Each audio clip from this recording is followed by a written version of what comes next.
الايمن بعد نزوله. خلينا نشوف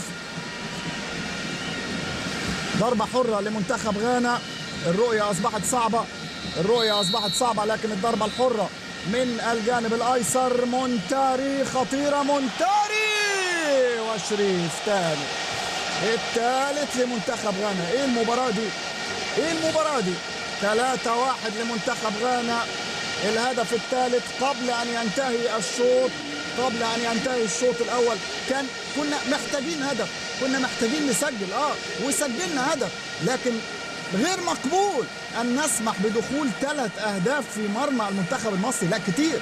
3-1 على اي حال. لسه في شوط ثاني، وان شاء الله باذن الله ان شاء الله اللي خلانا نسجل هدف، نقدر نسجل هدف ثاني، مفيش اي مشكله، عادي جدا. واضح ان المباراه ومعظم مباريات التصفيات، الحقيقه معظم مباريات التصفيات